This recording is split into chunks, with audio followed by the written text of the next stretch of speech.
So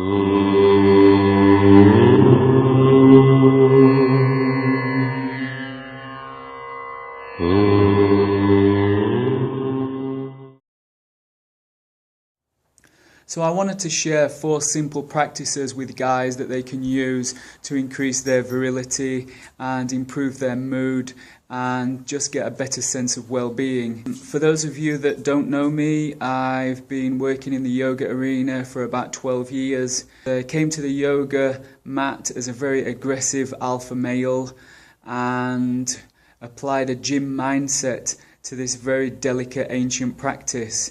And I was practicing strong asana, doing lots of fasting and messing around with my diet. And after a period of about 2 or 3 years, I started becoming chronically ill. And so what I've been doing is using my body as a testing ground, trying different diets, adjusting my mindset, adjusting my approach to yoga. And as a result, I'm making some really good breakthroughs.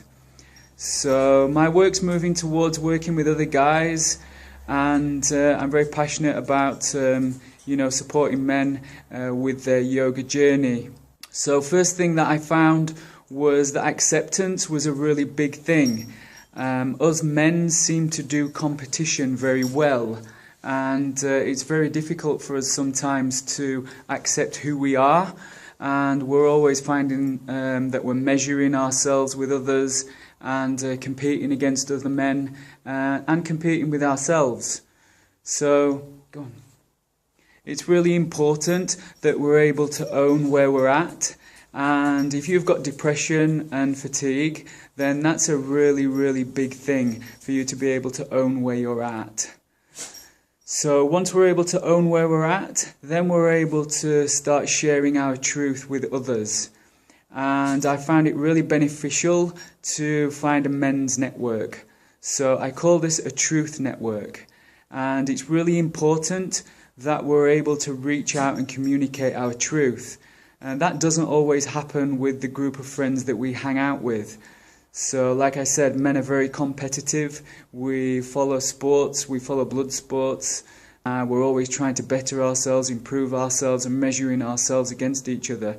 And so if you've got a network of friends that you've been doing that with, even subconsciously, then that's very difficult when you're wanting to speak your truth and tell them that you're struggling with your health or that you're not able to achieve the things that you used to be able to.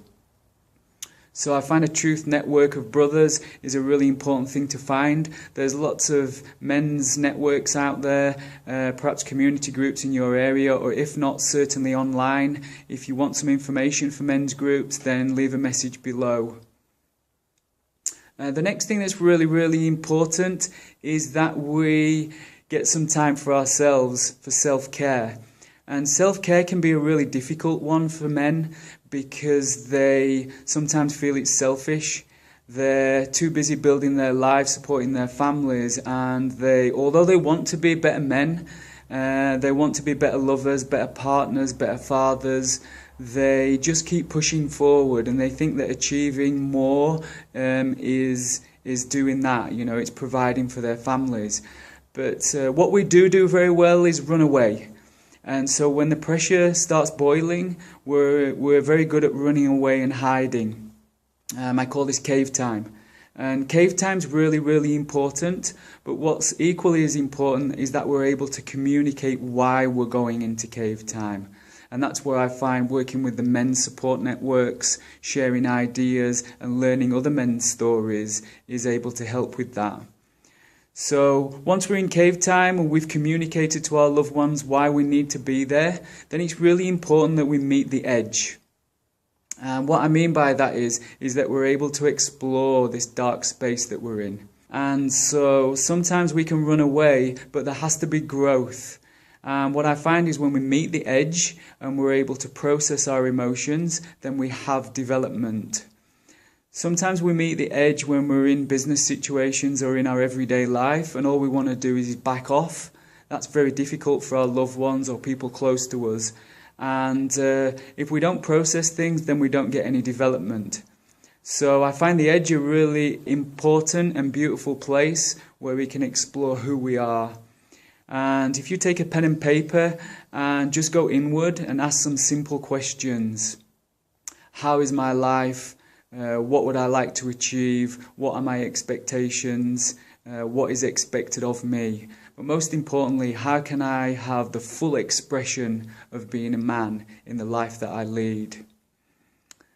So another really important thing is for us to understand that being a man is a mystery. And there is no blueprint. So even if we had a good upbringing from our fathers, not always do we want to turn out like our fathers. So it's really important to celebrate the fact that we don't have the answers and we don't know where life's going. So the masculine energy is more of a cosmic energy. We're more suited to spiritual pursuit and asking questions like, who am I? And the feminine energy is more of a home building energy. So we use phrases like Mother Earth. And so it's really important for us men, outside of accumulating wealth and building homes and having nice lifestyles and big businesses, it's really important that we're able to go inside and ask these deep-seated questions. And it's there that we find purpose. And without purpose, then, no man really has anything to grasp onto. We continue building and building and building, but without a purpose, then there's no substance to who we actually are. I'm reminded of a story actually when I was a teenager. I watched the film Pumping Iron with Arnold Schwarzenegger. And he was coming to his 6th Mr. Olympia title. And 2 months before the competition, his father died. And under all sense and purposes, what someone would have done was quit what they were doing and rushed home to support their family. And Arnold Schwarzenegger just kept training. And it was the fuel of his father dying and the consistent integrity that allowed him to win the competition for a further time. Then he was living his truth. And so whether you agree with the idea or not of him supporting his family or going back is irrespective. But he probably finished the competition and won the title and went back and supported his family and supported his mother, with a lot more love. So it's really important that we hold on to our integrity. With that, I just want to wrap up and say that if any guys out there are really, really struggling with their health or depression, anxiety, that change is around the corner if you're prepared to do the work. So we have to hang in there, be patient and be kind to ourselves and find a network of support and own our truth most importantly. Take care, guys.